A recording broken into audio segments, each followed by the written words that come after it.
Hello, friends, and welcome back to another edition of Community Helpers, special edition of the Read Aloud.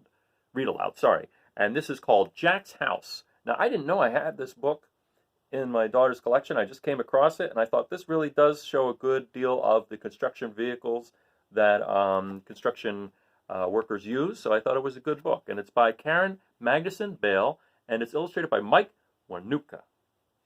Hope I'm saying that correctly. And it's from Scholastic Books. Okay? Now, I'll just show you the back. A lot of times when construction workers are working on something, they have what's called a blueprint. And that is what is on the back. That's a blueprint right there. Okay? They take that blueprint and then they use the measurements on the blueprint and construct whatever it is on the blueprint using their tools and their equipment. Okay? It says for Kirsten with love, and that is Karen Magnuson Beil. Dedication for Franklin, who digs trucks, and that is Mike Wonoutka's dedication. And there's a little dog drawing there, his blueprints. And yeah, so here we go. This is Jack.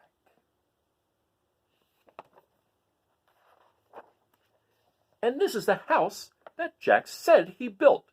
But here is the real story and pictures to prove it.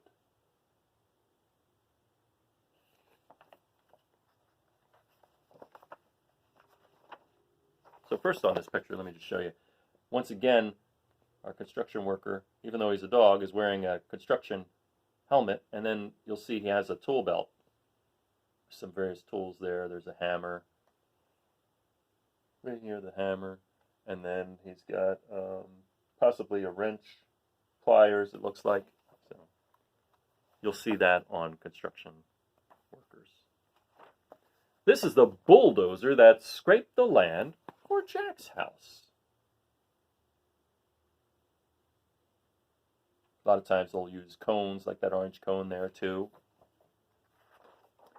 This is the backhoe that dug the cellar where the land was scraped for Jack's house. The cellar is also known as a basement.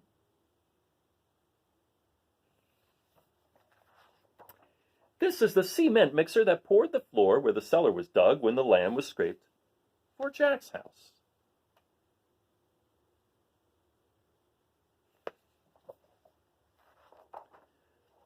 This is the forklift that hoisted bricks to build the walls where the floor was poured, where the cellar was dug, where the land was scraped for Jack's house.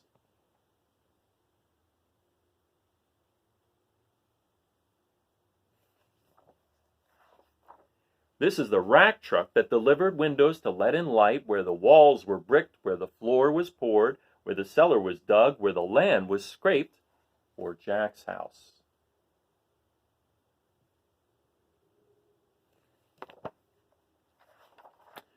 This is the boom truck that raised the shingles to the roof where the windows were framed, where the walls were bricked, where the floor was poured, where the cellar was dug, where the land was scraped for Jack's house.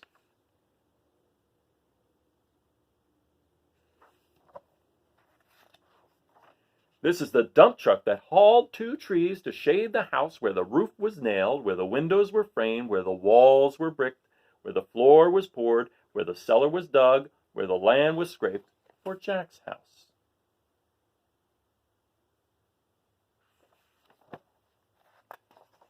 This is the van that brought the hammock cozy and snug where the trees were planted and the roof was nailed and the windows were framed and the walls were bricked and the floor was poured and the cellar was dug and the land was scraped for Jack's house.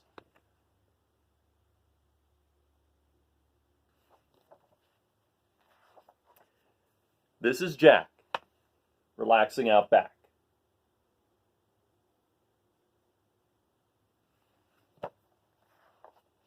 This is the dog who did all the work.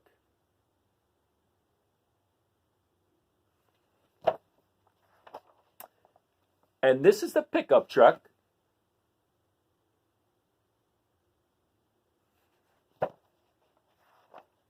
that carried away a patch of grass, 2 trees, the hammock, and Jack.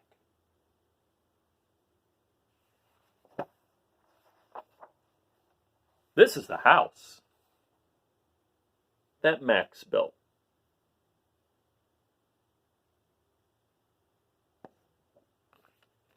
That's the end.